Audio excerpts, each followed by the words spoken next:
I seek refuge in Allah, the All-Hearing, the Omniscient, from the cursed Shaitan. In the name of Allah, the Most Merciful, the Most Compassionate.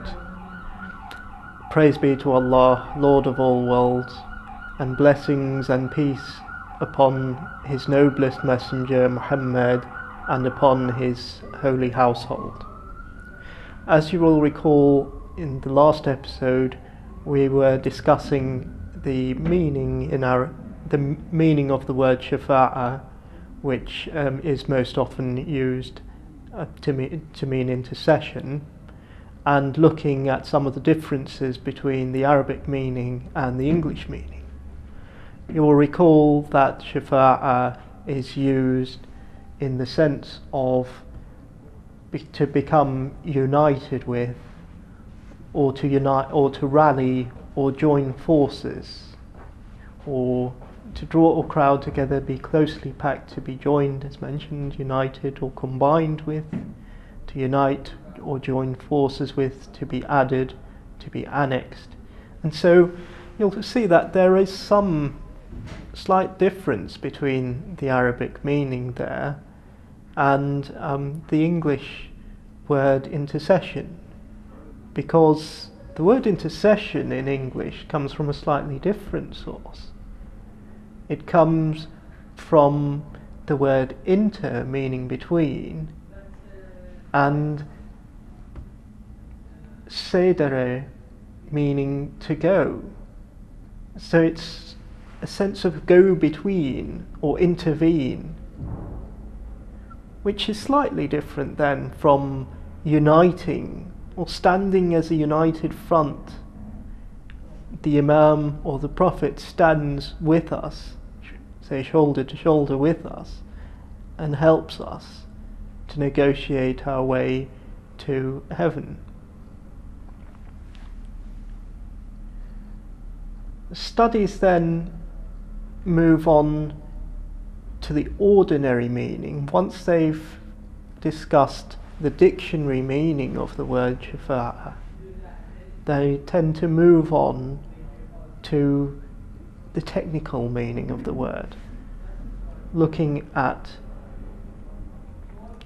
ordinary meaning, which could be one translation of the word ma'na urfi, and the meaning of the word as understood by the reasonable man or by rational people, and that is known as al-ma'na al-aqla'i. Now, there is another meaning, and that's the meaning which will of course be most important to us, and that is the meaning of the word as it is found in the Quran, the Holy Quran, and in the narrations passed down from the sinless ones, the impeccable ones, that is to say, the Prophet, peace be upon him, and his family, his daughter Fatima, peace be upon her, and the holy Imams, peace be upon them. So there is some slight crossover in meaning, of course. No meaning will deviate substantially from the dictionary meaning or the pure linguistic meaning, but there are some notable differences. Now, one part of understanding how the ordinary meaning of shafa'ah is to look at whether it is a concept which is wholly to do with the legislative or to do with the legal context, say, or perhaps that's a little over egging it. I'm trying to convey the meaning of what is permissible and what is forbidden in matters pertaining to what is permissible and what is forbidden. So is it restricted to that field, or is it also something which is available in the physical world, in the world of creation, say? The obvious answer to that question is that it's not that we don't generally tend to have shafa'a takwiniyya, or let us say in the physical context, because, taking a very simple example, if a person becomes sick, he goes to a doctor, and he doesn't normally go to someone who will intercede on his behalf, or someone who will act as an intermediary. Of course, he's likely to combine the two things. A person of faith will go to a doctor, have a prescription written for him, but he'll also ask others to pray for him. But rarely will someone restrict what he does to going to the doctor, to going to someone to pray on his behalf alone. In fact, there are narrations instructing us that if we become sick, we should do our best to find a cure, and we should use that cure to become well again. There's a very famous narration in relation to the Prophet Musa,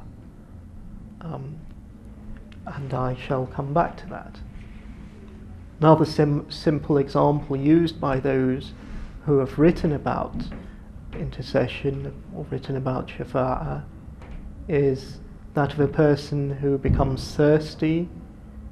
He doesn't go generally to someone to intercede on his behalf or to act as a go-between on his behalf to quench his thirst, but rather he goes directly to a source of water and drinks from it to quench his thirst. So this is how we see that ordinarily shafa'a or intercession is not in shafa'a takwiniyya, but it's in the sense of shafa'a tashri'iyya. Now,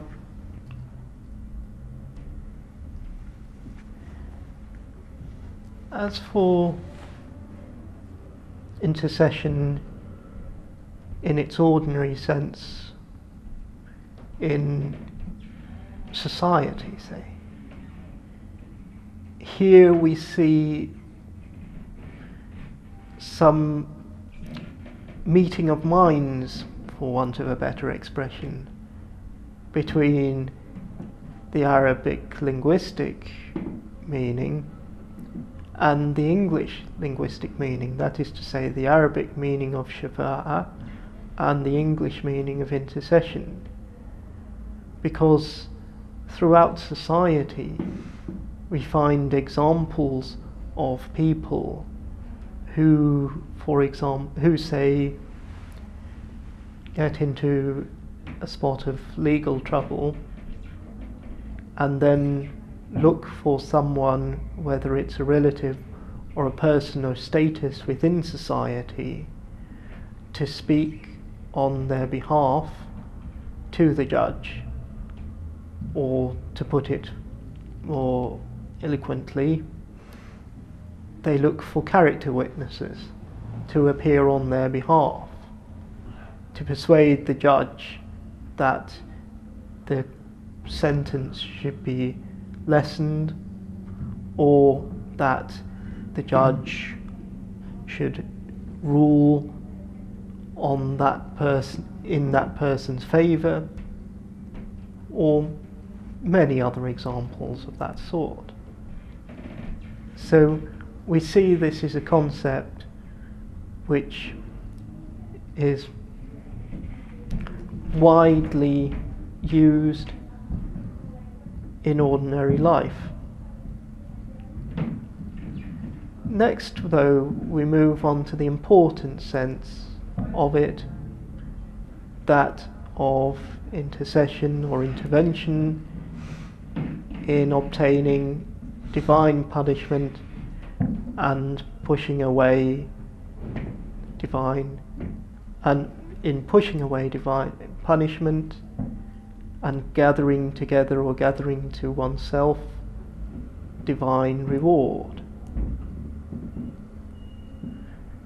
Here the ulama delve into another study, and that is whether it is a matter which is i'tibari, is it something which is figurative, or is it something which is real or something to do with creation.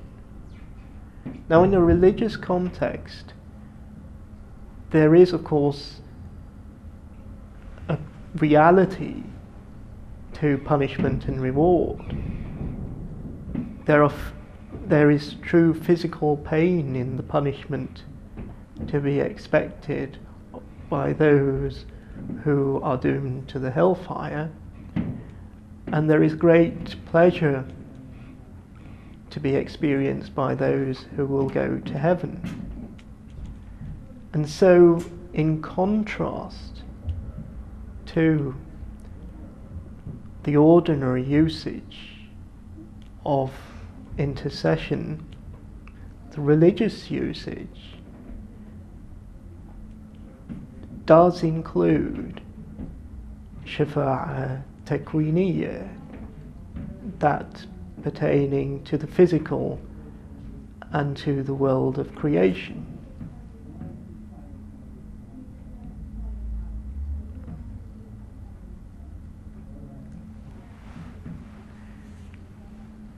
As a physical example, in this world we are instructed to amputate the fingers of those who steal, unless, of course, there is an explanation or an excuse which would mean that this penalty should not be imposed.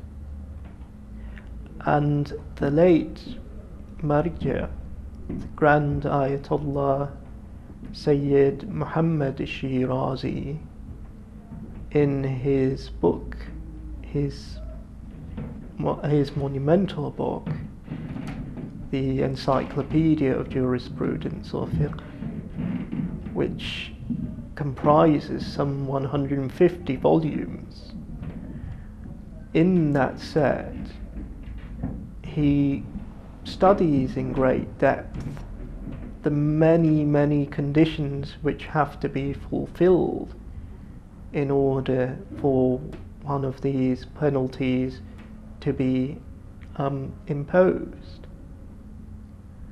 This is in stark contrast to what is commonly thought about Islam and Muslims, that Islam prescribes a number of severe punishments and that these punishments are inflicted capriciously, or they are dealt out without much circumspection.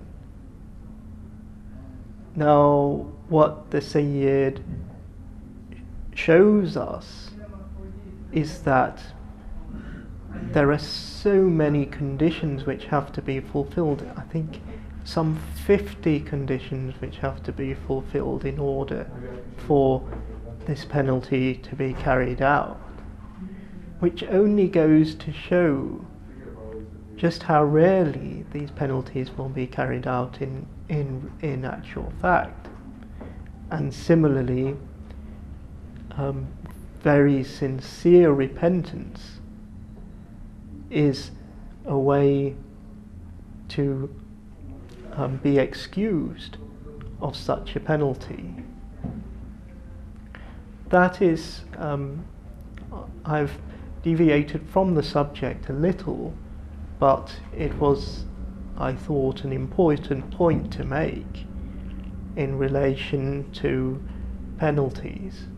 Now, this of course is a subject which I hope to cover, if not in this series, then in another series, because of this perception held by many in this country and in other countries about what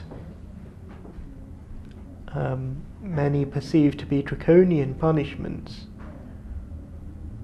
which in reality are far from draconian, because they help restore the balance of society, and it is the dramatic nature of them, or the fact that they instill a sense of proportionality, they instill a sense of accountability in the population at large. And it is based on this that there will be a tendency, God willing, for people to desist from committing crimes, because they understand the magnitude of these crimes in Allah's sight. So, the penalty for theft, of course, has a physical aspect to it, but it also has another aspect, and that is how it is perceived by the legislator, that is to say, the divine legislator, Allah, and the human legislator, that is to say, the recipient of Allah's message and command, the Prophet, and those who follow the Prophet and interpret the message and provide spiritual and jurisprudential guidance to the Islamic community, that is to say, the Imams.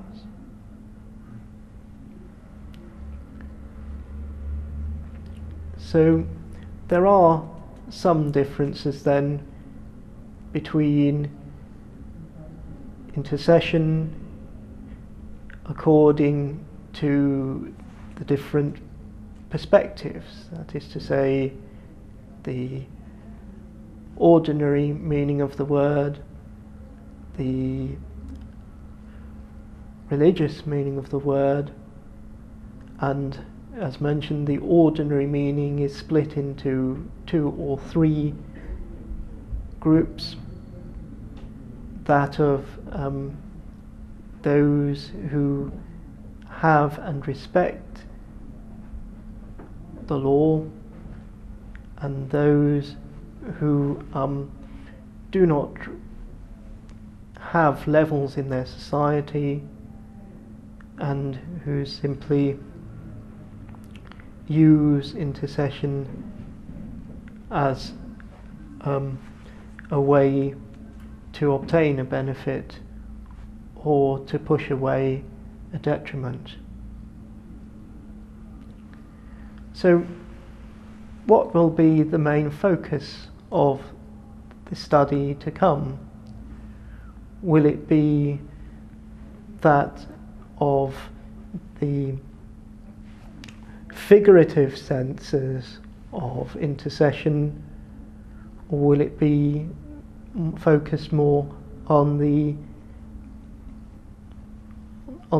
will it be on the physical senses of intervention, or will it be based more on the figurative? I think the answer to that question is neither in exclusivity, but rather both, because of the 2 aspects of resurrection.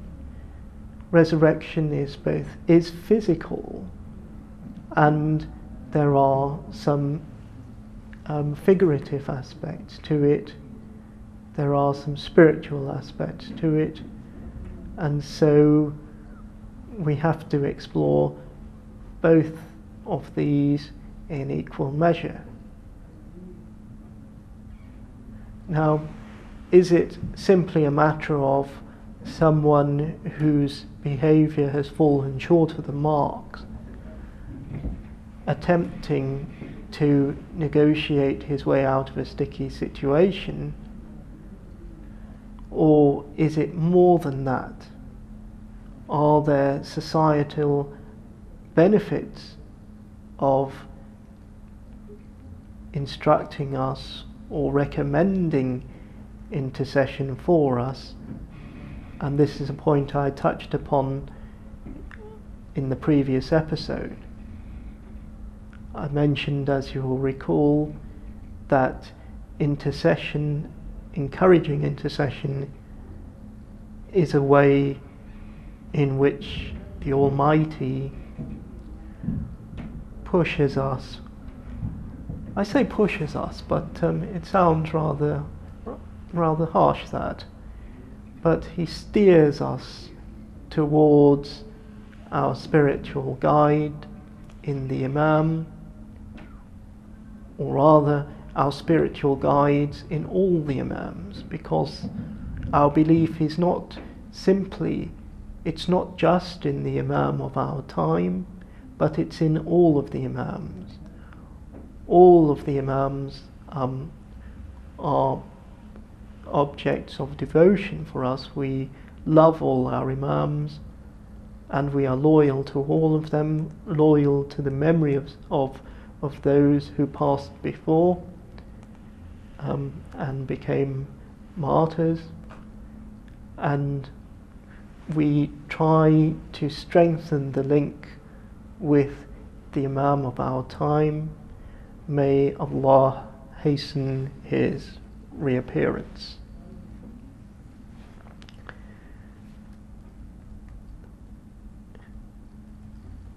So,